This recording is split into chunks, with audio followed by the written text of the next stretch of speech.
ബഹുമാന്യരെ, സഹോദരി സഹോദരന്മാരെ, ശ്രീനാരായണ ഗുരുവിൻ്റെ ജയന്തി മലയാളികൾ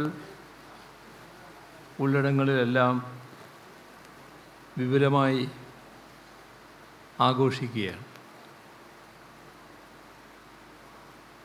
3 വർഷം കൂടി കഴിയുമ്പോൾ ഗുരു സമാധിയായതിൻ്റെ ശതാബ്ദി എത്തുകയാണ്. നമുക്കത്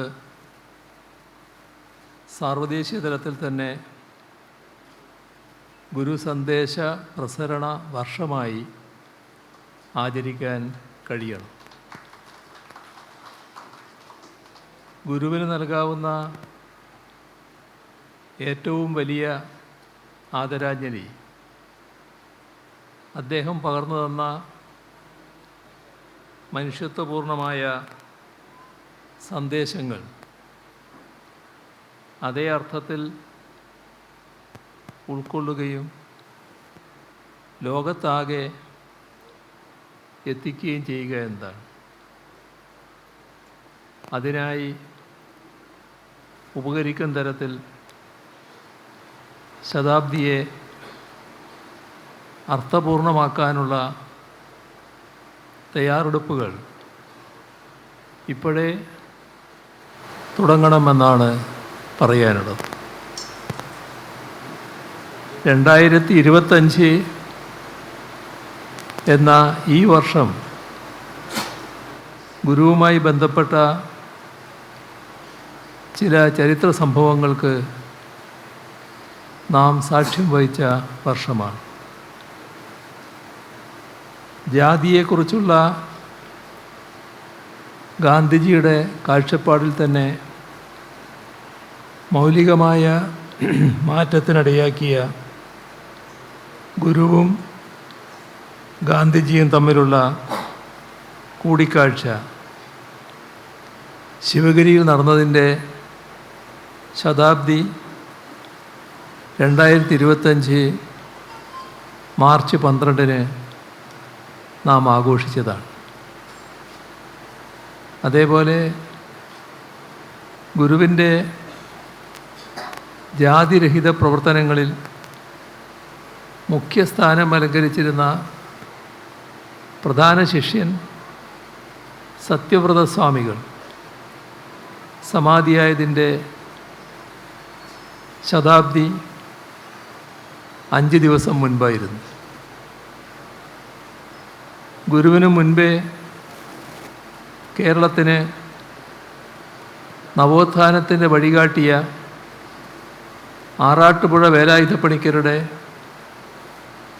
200-ാം ജന്മവാർഷികവും ഈ 2025 തന്നെയാണ്. കഴിഞ്ഞ വർഷമാണ് ഗുരുവിൻ്റെ നേതൃത്വത്തിൽ ആലുവ അദ്വൈതാശ്രമത്തിൽ വിളിച്ചു ചേർത്ത സർവമത സമ്മേളനത്തിൻ്റെ ശതാബ്ദി നമ്മൾ സമുചിതമായി ആഘോഷിച്ചത്. അതുപോലെ തന്നെ നവോത്ഥാനത്തിലെ മറ്റൊരു ചരിത്ര സംഭവമായ വൈക്കം സത്യാഗ്രഹത്തിൻ്റെ ശതാബ്ദിയും കഴിഞ്ഞ വർഷം നമ്മൾ ആഘോഷിച്ചു. മഹാകവി കുമാരനാശാൻ്റെ വേദനാജനകമായ വേർപാടിന് 100 വർഷം തികഞ്ഞതും 2024 നവോത്ഥാന ചരിത്രത്തിലെ മറ്റൊരു വലിയ പേരിൻ്റെ ഉടമയായ ചട്ടമ്പിസ്വാമികൾ ഓർമ്മയായതിൻ്റെ ശതവാർഷിക സ്മരണകൾ നാം അയവിറക്കിയതും കഴിഞ്ഞ വർഷമാണ്. അങ്ങനെ പലതുകൊണ്ടും ചരിത്രം ഉന്മേഷം കൊള്ളുന്ന ഘട്ടത്തിലൂടെയാണ് നാം കടന്നു പോകുന്നത്. അതിൻ്റെയൊക്കെ ഭാഗമായി തന്നെ വേണം ശ്രീനാരായണ ജയന്തിയെയും കാണുന്നത്. എന്തുകൊണ്ടാണ് മലയാളി സമൂഹത്തിന് ശ്രേഷ്ഠരായ ഇത്തരം ആചാര്യന്മാരുടെയും മഹത്തുക്കളുടെയുമൊക്കെ ദിനങ്ങൾ ഈ വിധത്തിൽ ആചരിക്കണമെന്ന് തോന്നുന്നത്? അതിന് ഒറ്റ ഉത്തരമേ ഉള്ളൂ. അവരോട് മാറുന്ന കാലവും നാം അടക്കമുള്ള തലമുറകളും കടപ്പെട്ടിരിക്കുന്നു. ആ ബോധ്യം നമുക്കുള്ളതുകൊണ്ടാണ് നമുക്ക് മനുഷ്യോചിതമാം വിധം ജീവിക്കാൻ കഴിയുന്ന ഒരു സാമൂഹികാവസ്ഥയും സാമുദായിക കാലാവസ്ഥയും ഒരുക്കി തന്നവരാണവർ. ആ ബോധ്യം ഉള്ളിലുള്ളതുകൊണ്ടാണ് നാം അവരെ സ്നേഹിക്കുന്നു, ആദരിക്കുന്നു, അവരുടെ ദിനങ്ങൾ കൊണ്ടാടുന്നു. എന്തുകൊണ്ടാണ് ഓരോ വർഷം കഴിയുന്തോറും ഗുരുവിൻ്റെ പ്രസക്തി വർദ്ധിക്കുന്നത്? ഗുരു കേരളത്തിൻ്റെ ഇരുൾമൂടിയ സാമൂഹിക ജീവിതത്തെ എങ്ങനെയാണ് പുതുക്കിപ്പണിതത്? അതിനെ സഹായിച്ച ഗുരുദർശനവും ഗുരു നടത്തിയ ഇടപെടലുകളും എന്തായിരുന്നു? അവ എങ്ങനെയെല്ലാമാണ് ഇന്ന് ഓർമ്മിക്കപ്പെടുന്നത്? ഗുരുദർശനത്തോട് വർത്തമാനകാലം എത്രത്തോളം നീതി പുലർത്തുന്നുണ്ട്? ഇത്തരം ചോദ്യങ്ങൾ സ്വയം ചോദിച്ചുകൊണ്ട് ഗുരുവിൻ്റെ മാറുന്ന കാലത്തെ പ്രസക്തി കൂടുതൽ ബോധ്യപ്പെടുന്നതിനും സമൂഹത്തെ ബോധ്യപ്പെടുത്തുന്നതിനും ഉള്ള ശ്രമങ്ങൾ ഉണ്ടാകേണ്ടതുണ്ട്.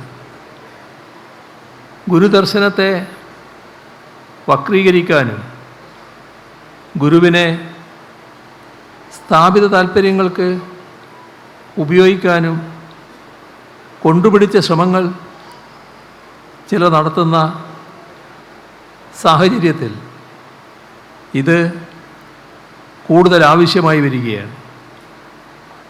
മനുഷ്യൻ എന്താണെന്നും മതം എന്താണെന്നും ദൈവഭാവന എന്താണെന്നുമൊക്കെ അത്യന്തം ലളിതസുന്ദരമായ വചനങ്ങളിലൂടെ മനുഷ്യർക്ക് കാട്ടിക്കൊടുത്ത മഹാത്മാവാണ് ഗുരു. സമൂഹത്തിൽ നീതിയെപ്പറ്റിയുള്ള മഹാസങ്കല്പങ്ങളുടെ പ്രകാശം സ്വന്തം ദർശനങ്ങളിലൂടെ ഗുരു ചൊരിയുകയാണ് ചെയ്തത്.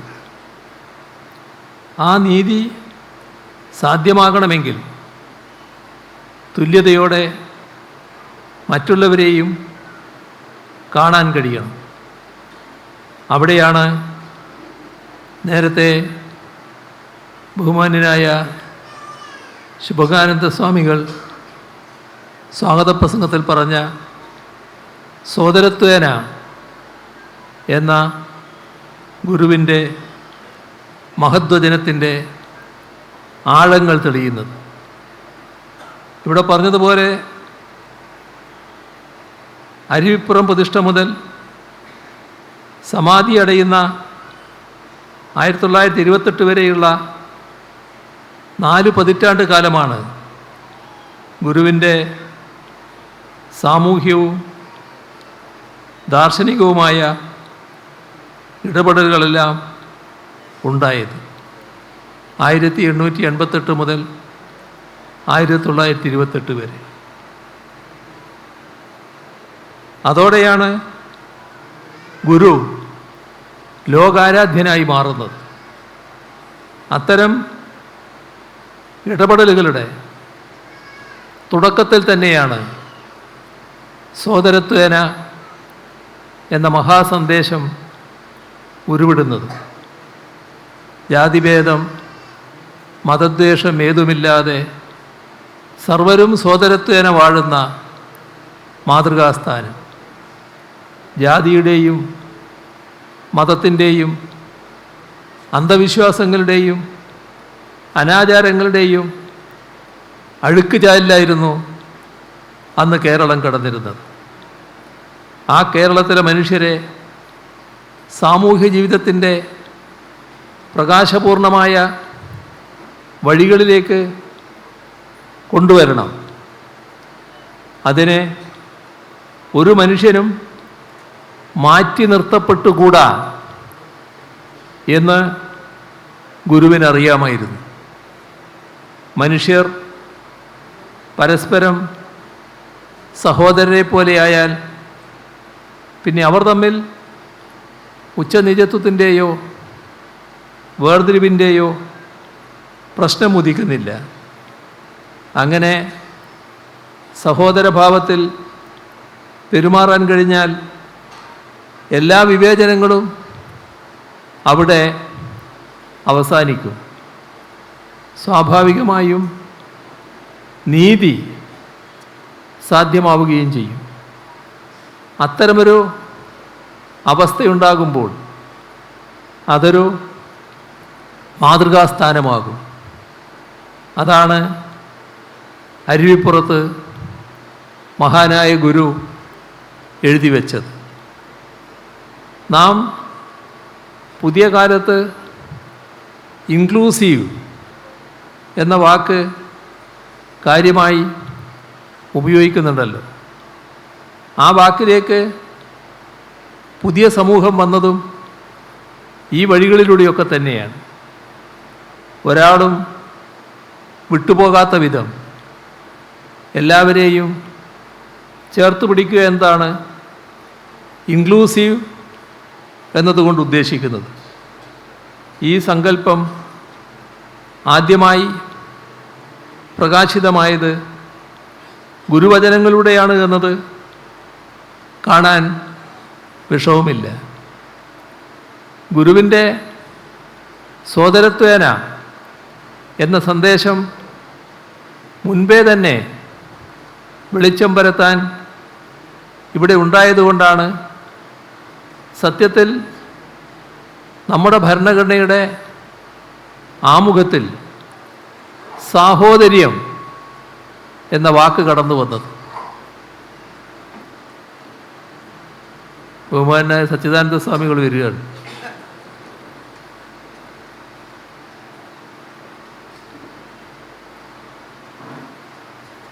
ചാന്തോക്യോപനിഷത്തിലെ തത്വമസി എന്ന് പറയുന്നതിൻ്റെ പൊരുളും ഇതാണ്.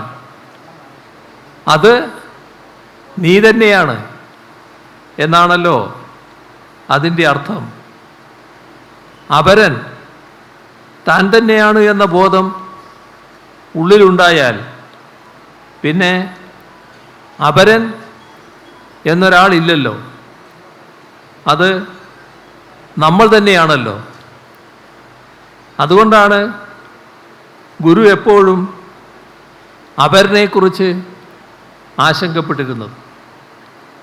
ഗുരുവിൻ്റെ ദർശനപൂർണിമ വിരസി നിൽക്കുന്ന ആത്മോപദേശതകത്തിലെ ശ്ലോകമാണ് ഇവിടെ പ്രാർത്ഥനാഗാനമായി ആലപിച്ചത്. അതിൽ ഈ അപരത്വത്തെ സ്വന്തം സ്വത്വത്തിൻ്റെ ഭാഗമാക്കി മാറ്റുന്ന തെളിച്ചം കാണാനാവും.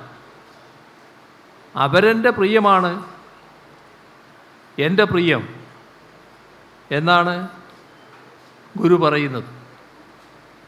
അപരനു വേണ്ടി രാപ്പകൽ പ്രയത്നം ചെയ്യുന്നവരാണ് കൃപാലു എന്നും ഗുരു തുടർന്ന് പറയുന്നുണ്ട്.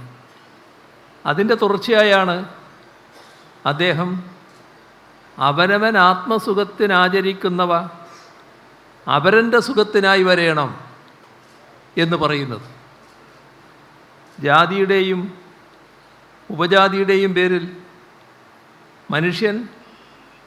മനുഷ്യനെ മാറ്റി നിർത്തുന്ന അത്യന്തം സങ്കടകരമായ സാഹചര്യമാണ് ആ കാലത്ത് നിലനിന്നിരുന്നത്. അത്തരമൊരു സാഹചര്യം നിലനിൽക്കുമ്പോഴാണ് ഗുരു പറയുന്നത്, മനുഷ്യാണാം മനുഷ്യത്വം ജാതി. മനുഷ്യർക്ക് മനുഷ്യത്വമാണ് ജാതി എന്ന് ഗുരു പ്രഖ്യാപിച്ചു. ഒരു ജാതി, ഒരു മതം, ഒരു ദൈവം മനുഷ്യന്. മതമേതായാലും മനുഷ്യൻ നന്നായാൽ മതി.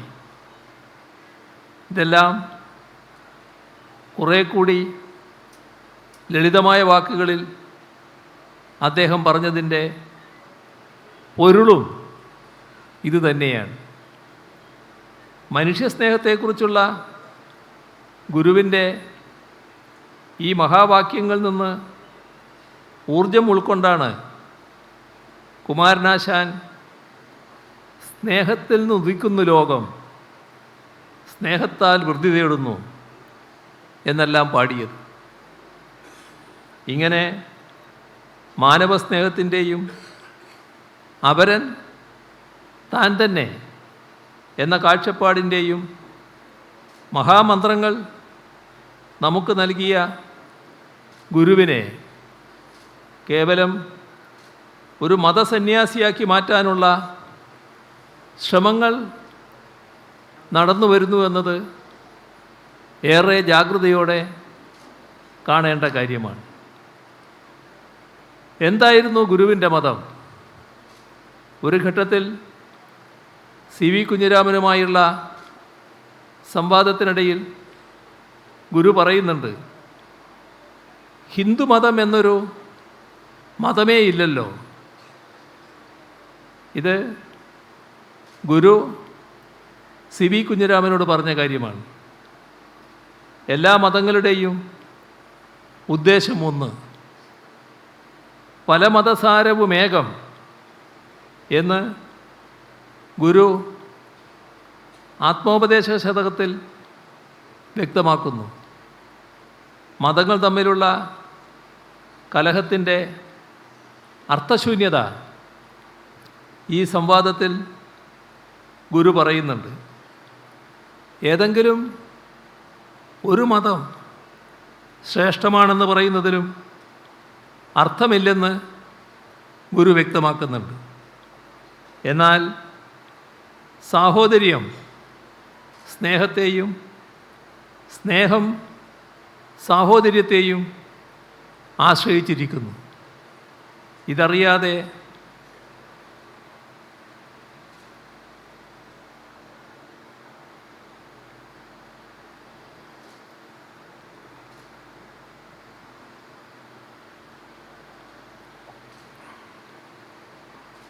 സാഹോദര്യമാണ് ശ്രേഷ്ഠം, അതല്ല സ്നേഹമാണ് ശ്രേഷ്ഠം എന്ന് വിവാദമുണ്ടാക്കുന്നതിൽ വല്ല അർത്ഥവുമുണ്ടോ എന്നും ഗുരു ചോദിക്കുന്നുണ്ട്. ജാതിഭേദമില്ലെന്ന് പ്രഖ്യാപിച്ചുകൊണ്ടായിരുന്നുവല്ലോ 1916 ഗുരു ജാതിയില്ലാ വിളംബരം നടത്തിയത്. തൻ്റെ ദർശനത്തിൻ്റെ കേന്ദ്രത്തിൽ ഗുരു പ്രതിഷ്ഠിച്ചത് മനുഷ്യനെയാണ്. മനുഷ്യജാതിയുടെ സവിശേഷ ഗുണം മനുഷ്യത്വമാണെന്നും ഗുരു അടിവരയിടുന്നുണ്ട്. ഗുരു കേവല അധ്യാത്മവാദിയായിരുന്നില്ല. ഭൗതിക ജീവിതത്തിൽ ഇടപെട്ടുകൊണ്ടാണ് ഗുരു അധ്യാത്മത്തെപ്പറ്റി പറഞ്ഞത്. കർമ്മനിരതനായ ജ്ഞാനി എന്നൊക്കെ പാശ്ചാത്യർ ഗുരുവിനെ വിളിച്ചത് അതുകൊണ്ടാണ്. ദേവദശകത്തിൽ അന്നവസ്ത്രാദി മുട്ടാതെ തന്നു രക്ഷിച്ചു ഞങ്ങളെ ധന്യരാക്കുന്ന നീയൊന്നു തന്നെ ഞങ്ങൾക്ക് തമ്പുരാൻ എന്ന് ഗുരു പറഞ്ഞത് നോക്കിയാൽ ഇക്കാര്യം ബോധ്യപ്പെടും.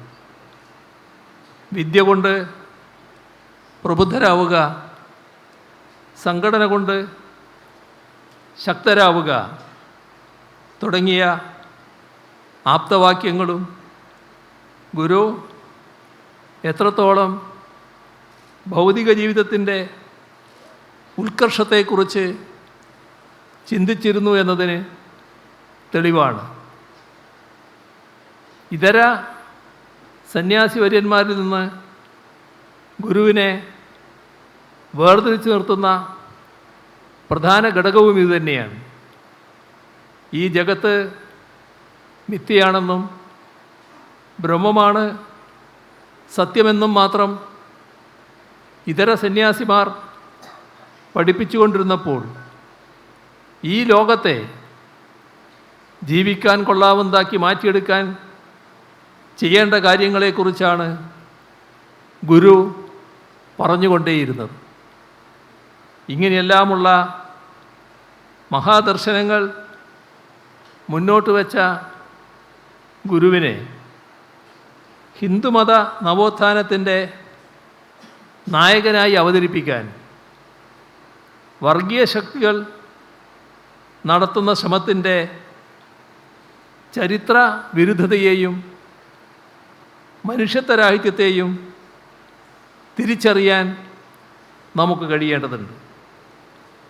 അന്യമത വിദ്വേഷവും ആക്രമണോത്സുകമായ മതവർഗീയതയും പ്രചരിപ്പിക്കുന്ന വർഗീയ ശക്തികൾ ഗുരുവിനെ തങ്ങളുടെ ചേരിയിൽ പ്രതിഷ്ഠിക്കാൻ നടന്ന ശ്രമങ്ങളെ ചെറുത്ത് തോൽപ്പിക്കേണ്ടതുണ്ട്.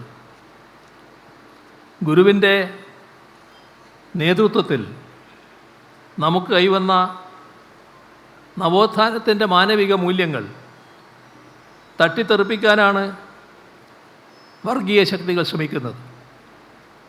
നവോത്ഥാന മൂല്യങ്ങൾ സംരക്ഷിച്ച് മുന്നോട്ട് കൊണ്ടുപോകുന്നതിന് അന്യമത വിദ്വേഷം അലങ്കാരമായി കരുതുന്ന ഇത്തരം ശക്തികളാൽ ഗുരു അപഹരിക്കപ്പെടുന്നത് അനുവദിച്ചുകൂടാ.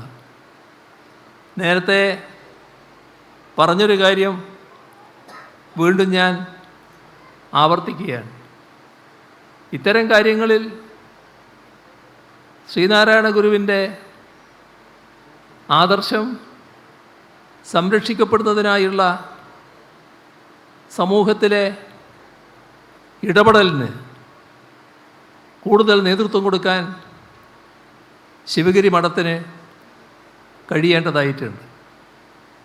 നമ്മുടെ നാടിൻ്റെ തനിമ, ഈ തനിമ നവോത്ഥാന കാലഘട്ടത്തിന് ശേഷം നേടിയെടുത്തതാണ്. ഇന്ന് നാം എല്ലാവരും നമുക്കിഷ്ടമുള്ള വസ്ത്രം ധരിക്കുന്നുണ്ട്. ആ കാലത്ത് അതിന് കഴിയുമായിരുന്നില്ല. ഇന്ന് നമ്മുടെ കുഞ്ഞുങ്ങൾ അവരുടെ താല്പര്യമനുസരിച്ചുള്ള വിദ്യ അഭ്യസിച്ചുകൊണ്ടിരിക്കുന്നു. ആ കാലത്ത് വിദ്യയും നിഷേധിക്കപ്പെട്ടിരുന്നു. ഇന്ന് ഭേദചിന്തയില്ലാതെ സോദരത്വേന കഴിയാൻ നമുക്ക് സാധിക്കുന്നു. എന്നാൽ തൊട്ടുകൂടായ്മയും തീണ്ടലും കണ്ണിൽപ്പെടാൻ പാടില്ലാത്ത അവസ്ഥയുമൊക്കെ ആ കാലത്തുണ്ടായിരുന്നു. ഇതെല്ലാം മാറ്റിമറിക്കുന്നതിനാണ് ഗുരുവിൻ്റെ നേതൃത്വത്തിൽ നവോത്ഥാന നായകർ പോരാടിയത്. അത് ഏറ്റെടുത്തുകൊണ്ടാണ് പിന്നീട് കേരളം മുന്നോട്ട് പോയത്. അതിൻ്റെ ഭാഗമായാണ് ഇന്ന് നാം അനുഭവിക്കുന്ന ഈ അവകാശങ്ങളെല്ലാം വന്നു ചേർന്നിട്ടുള്ളത്. അതടക്കം ഇല്ലാതായി പോകുമെന്ന് നാം കാണണം. ഇത്തരം ശക്തികൾ മേധാവിത്വം വഹിക്കുന്ന അവസ്ഥ വന്നാൽ ഈ സമൂഹത്തിൻ്റെ ആകെ രീതികൾ മാറും, പഴയതിലേക്ക് തിരിച്ചു കൊണ്ടുപോകും. നാം എല്ലാവരും ഒരു ഭേദചിന്തയുമില്ലാതെ സമൃദ്ധമായി സംതൃപ്തരായി ഓണം ആഘോഷിച്ചു. ഓണത്തിന് മഹാബലിയാണ് എല്ലാവരുടെയും മനസ്സിലുള്ളത്. ഇപ്പോഴതാ പുതിയ രീതികൾ വരുന്നു. ഓണത്തിൻ്റേതായ ഒരു സന്ദേശം ഒരാൾക്ക് കിട്ടിയത് അദ്ദേഹം എന്നെ കാണിക്കുകയുണ്ടായി. ആ സന്ദേശത്തിൽ മഹാവിഷ്ണു നിൽക്കുന്നു, അതിൻ്റെ മുന്നിൽ വാമനൻ നിൽക്കുന്നു, അതിൻ്റെ താഴെ വാമനൻ്റെ കാൽച്ചുവട്ടിൽ മഹാബലിയെ കാണിക്കുന്നു. നേരത്തെ മഹാബലിയല്ല, വാമനെയാണ് ഈ ദിവസം ഓർക്കേണ്ടത് എന്ന് ചിലർ പറഞ്ഞതും കൂട്ടി വായിക്കണം നമ്മൾ.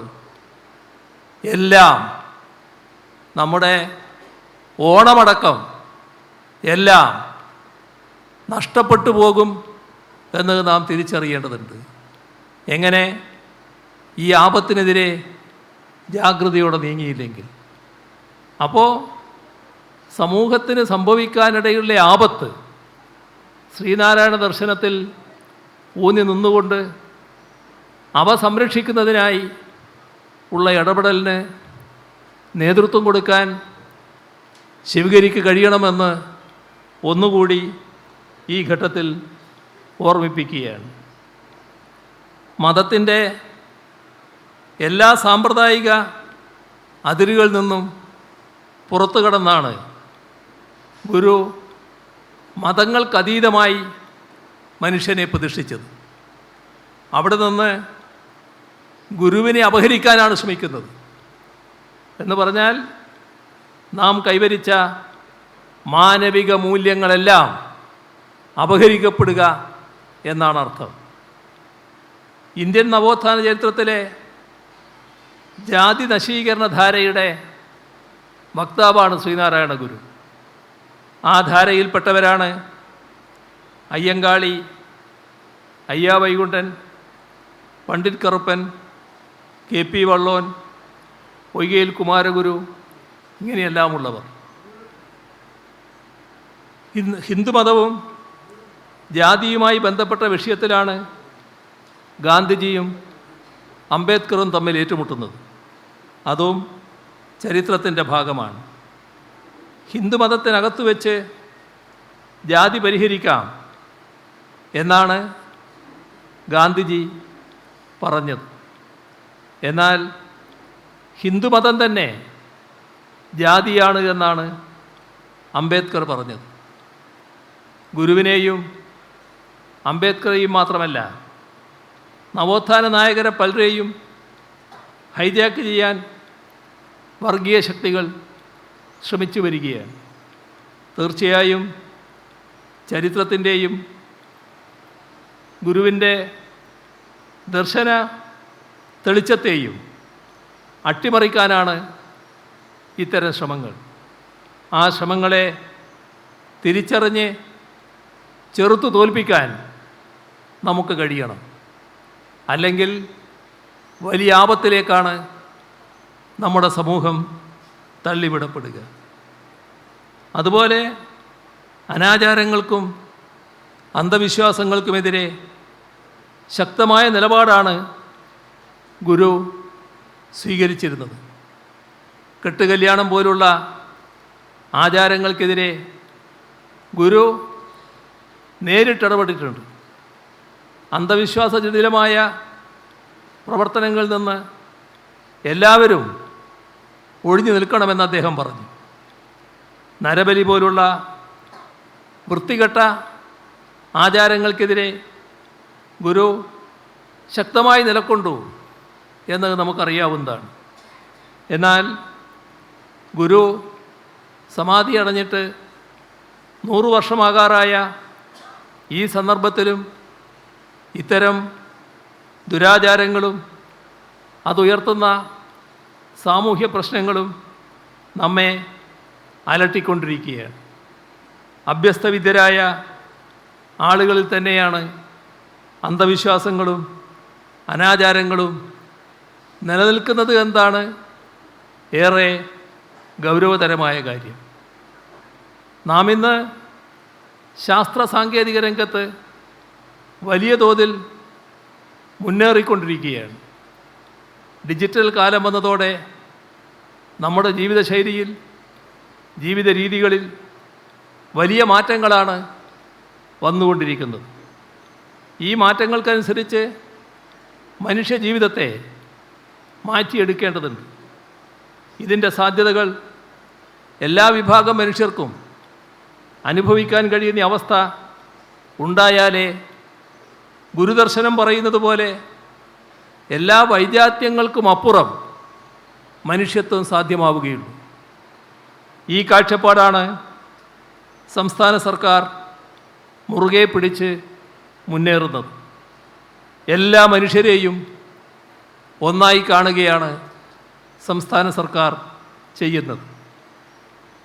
ഏറ്റവും ഒടുവിലത്തെ ഉദാഹരണം ഇക്കഴിഞ്ഞ ആഗസ്റ്റ് 21 നമ്മൾ നടത്തിയ സമ്പൂർണ്ണ ഡിജിറ്റൽ സാക്ഷരതാ പ്രഖ്യാപനമാണ്. 1991 നാം സമ്പൂർണ്ണ സാക്ഷരതാ പ്രഖ്യാപനം നടത്തിയിരുന്നു. 21-ാം നൂറ്റാണ്ടിലെ തുടർ ചുവടുവെപ്പ് ഇപ്പോഴത്തെ സമ്പൂർണ്ണ ഡിജിറ്റൽ സാക്ഷരതാ പ്രഖ്യാപനം. വികസിത രാജ്യങ്ങൾക്ക് പോലും അവകാശപ്പെടാനാവാത്ത വിധമുള്ള നേട്ടമാണ് ഇതിലൂടെ നാം കൈവരിച്ചിരിക്കുന്നത്. അങ്ങനെ ലോകത്തിന് നാം വീണ്ടും മാതൃകയാവുകയാണ്. പുതിയ കാലത്തെ നേരിടാനുള്ള സാങ്കേതിക വിദ്യയുടെ സാധ്യതകൾ മുഴുവൻ മനുഷ്യരിലേക്കും ഇവിടെ എത്തിക്കുകയാണ്. അതുപോലെ വരുന്ന നവംബർ 1 കേരളപ്പിറവി ദിനം നമ്മുടെ കേരളം അതിദരിദ്രരില്ലാത്ത നാടായി പ്രഖ്യാപിക്കപ്പെടാൻ പോവുകയാണ്. ഗുരു സങ്കല്പിച്ചതുപോലെ മുഴുവൻ മനുഷ്യരെയും ചേർത്ത് പിടിക്കുന്നതിൻ്റെ മറ്റൊരു ഉദാഹരണമാണിത്. ഇതിലൂടെയെല്ലാം ഗുരുദർശനം മുന്നോട്ട് വെച്ച സാഹോദര്യത്തിൻ്റെയും മനുഷ്യത്വത്തിൻ്റെയും മാതൃകകൾ തന്നെയാണ് സൃഷ്ടിക്കപ്പെടുന്നത്. നേരത്തെ ചൂണ്ടിക്കാണിച്ചതുപോലെ ഗുരുവിൻ്റെ ആദർശങ്ങൾക്ക് വിരുദ്ധമായി നടക്കുന്ന അന്ധവിശ്വാസ ജടിലവും മനുഷ്യത്വ വിരുദ്ധവുമായ നടപടികൾക്കെതിരെ സ്നേഹത്തിൻ്റെയും കരുതലിൻ്റെയും അവരനെ ചേർത്ത് നിർത്തുന്നതിൻ്റെയും പുതിയ മാതൃകകൾ കൂടി സൃഷ്ടിച്ച് മുന്നേറാൻ നമുക്ക് കഴിയേണ്ടതുണ്ട്. ഈ വർഷം ഒക്ടോബറിൽ ആസ്ട്രേലിയൻ പാർലമെൻറ്റ് ഉചിതമായ നടപടി സ്വീകരിക്കുന്നതിൻ്റെ പോസ്റ്റർ പ്രദർശനമാണ് നേരത്തെ നടത്തിയത്. അതിന് മുൻകൈയെടുത്ത എല്ലാവരെയും ഹാർദമായി അഭിനന്ദിക്കുന്നു. ഈ വർഷത്തെ ശ്രീനാരായണ ജയന്തി ആഘോഷങ്ങൾ ഈ നേരത്തെ പറഞ്ഞ എല്ലാ കാര്യങ്ങൾക്കുമുള്ള ചിന്തകൾ ഉണർത്താൻ സഹായകമാകട്ടെ എന്ന് ആശംസിച്ചുകൊണ്ട് ഈ പരിപാടി ഔപചാരികമായി നിറഞ്ഞ സന്തോഷത്തോടെ ഉദ്ഘാടനം ചെയ്ത് അറിയിച്ചുകൊണ്ട് അവസാനിപ്പിക്കുന്നു. നിങ്ങൾക്കെൻ്റെ സ്നേഹാഭിവാദനം.